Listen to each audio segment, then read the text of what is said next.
Screen पे एक video देख रहे हैं। इस वीडियो में देखने को मिल रहा है अर्जेंटीना के राष्ट्रपति ये कुछ फ्रेम करवा कर लाए हैं और इन्होंने डोनाल्ड ट्रंप को दिया। डोनाल्ड ट्रंप हैरान हुए, यहाँ पर बैठे हुए लोग भी हैरान थे कि आखिर फ्रेम की हुई चीज क्या है। जानेंगे फ्रेम की हुई चीज क्या थी और अचानक से इस मीटिंग के दौरान ब्रिक्स का चर्चा क्यों होने लगा और ब्रिक्स को लेकर एक बार फिर से डोनाल्ड ट्रंप ने धमकाया। लेकिन अब लोग सवाल कर रहे हैं कि डोनाल्ड ट्रंप ने जो कहा वो गलत है। जानेंगे इन्होंने क्या कहा। भारत के लिए भी ये क्यों एक सजग होने वाली बात है। जियोपॉलिटिक्स में बहुत कुछ चल रहा है, हमेशा की तरह जानने को मिलेगा बहुत कुछ। आइए जानते हैं इन खबरों को विस्तार से। ये एक देश देख रहे हैं, ये देश है अर्जेंटीना, अमेरिका का लगभग पड़ोसी। लेकिन ये एक ऐसा देश रहा है जहाँ अमेरिका का नहीं चाइना का प्रभाव हुआ करता था। लेकिन अर्जेंटीना में बदलाव हुआ और एक चेन सा वाला आदमी निकल कर आ गया। ये आरीधारी अर्जेंटीना के राष्ट्रपति जेवियर माइली। चूंकि अर्जेंटीना में ना आर्थिक समस्याएं इतना ज्यादा है कि अर्जेंटीना काफी परेशान रहा और अर्जेंटीना की जनता उस समय चाहती थी कि काश कोई ऐसा आए जो इकोनॉमिक समस्याएं मेरे देश से लेकर चला जाए। अपने ही राजनेताओं से परेशान हो गए थे अर्जेंटीना के लोग और उसी समय जेवियर माइली हाथ में चेनसाव लेकर प्रचार करते हुए दिखे थे और उन्होंने कहा था कि मैं इकोनॉमी को पूरी तरीके से ठीक कर दूंगा अगर मैं सत्ता में आता हूं तो। और उनको जीत मिल गई। माइली को जीत मिलने के साथ ही माइली ने काट छाट करना शुरू कर दिया। बहुत सारे डिपार्टमेंट से लोगों को निकालना शुरू कर दिया। उन्होंने कोशिश करी कि एक बार को अर्जेंटीना की अर्थव्यवस्था को संभाला जाए। वैसे आपको बता दूं अर्जेंटीना के साथ ना ये समस्या आज से नहीं है, 1970 के दशक से ही अर्जेंटीना में ये समस्या है कि उनकी अर्थव्यवस्था संभलती नहीं है। जेवियर माइली ने काट छाट करने की शुरुआत तो करी, लेकिन जेवियर माइली के लिए आसान नहीं रहा अर्जेंटीना को इतनी जल्दी संभाल पाना। आपको बता दूं अर्जेंटीना में कई बार तख्ता पलट की कोशिश भी हुई है। बहुत सारे लोग गायब भी हुए हैं। 30,000 से अधिक लोग 24 मार्च 1976 के तख्ता पलट के बाद एक डर्टी वॉर शुरू हो गया था जिसमें ये लोग गायब हुए थे। अभी Argentina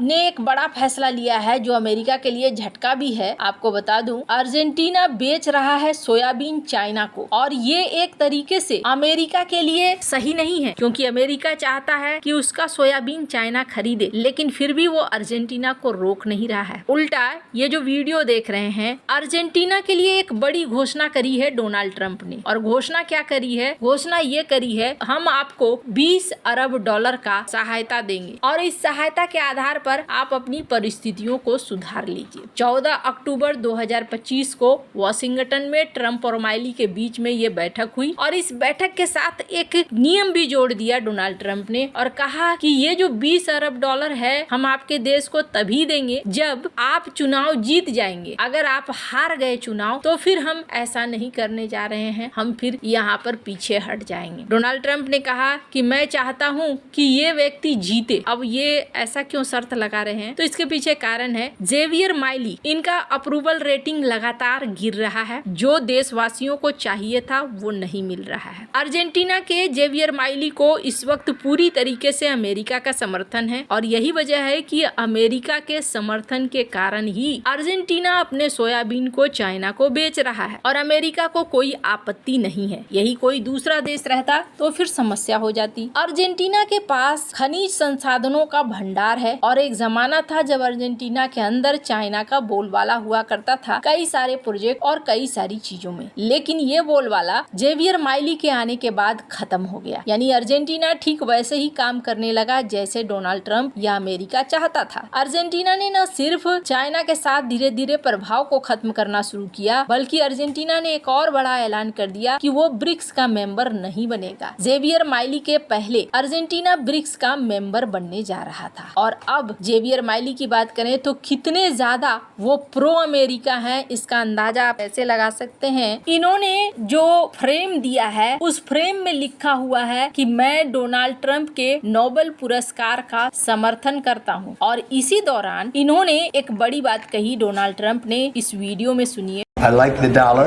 I'm very strong on the dollar. And anybody who wants to deal in dollars, they have an advantage over people that aren't. But for the most part, we're keeping it that way. I think if Biden would have, Biden, that group would have gotten elected, meaning Kamala, you wouldn't have the dollar as your currency anymore. You wouldn't have a world domination by the dollar if I didn't win this election. And now the domination, like BRICS. I told anybody wants to be in BRICS, that's fine, but we're going to put tariffs on your nation. Everybody dropped out. They're all dropping out of BRICS. BRICS was an attack on the dollar. And I said, you want to play that game, I'm going to put tariffs on all of your product coming into the U.S. They said, like I said, we're dropping out of BRICS. And BRICS is like, they don't even talk about it anymore.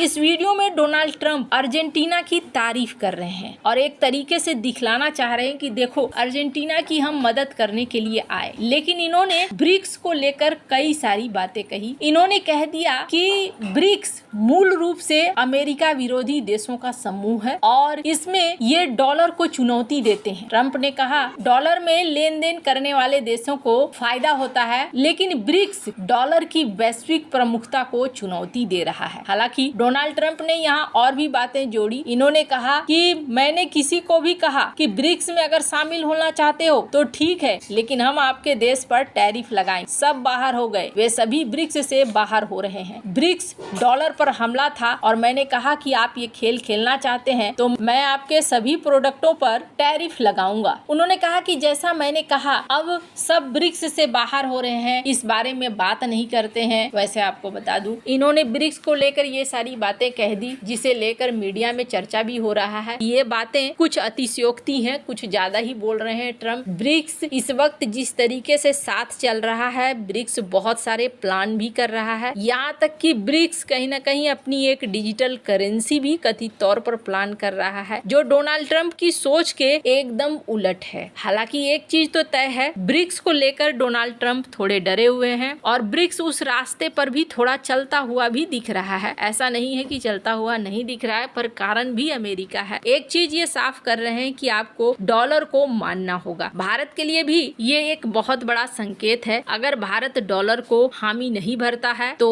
आने वाले समय में समस्याएं हैं। हालांकि भारत ने कभी ये नहीं कहा है कि हम डॉलर को छोड़ रहे हैं या सिर्फ अपनी करेंसी में ही व्यापार करना चाहते हैं, लेकिन कुछ जगहों पर अमेरिका मजबूर भी कर रहा है, जिसकी वजह से देश अपने अपनी करेंसी पर व्यापार करने को मजबूर हो रहे हैं। आपको क्या लगता है इन सब मामले में, आपकी क्या राय है, कमेंट कर जरूर बताएं। जल्द मिलते हैं अगले वीडियो में नई खबर के साथ।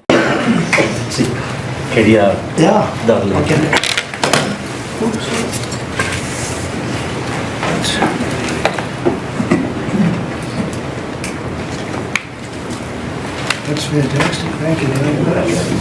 And when he did this letter, Mr. President, your settlement in the Middle East wasn't done.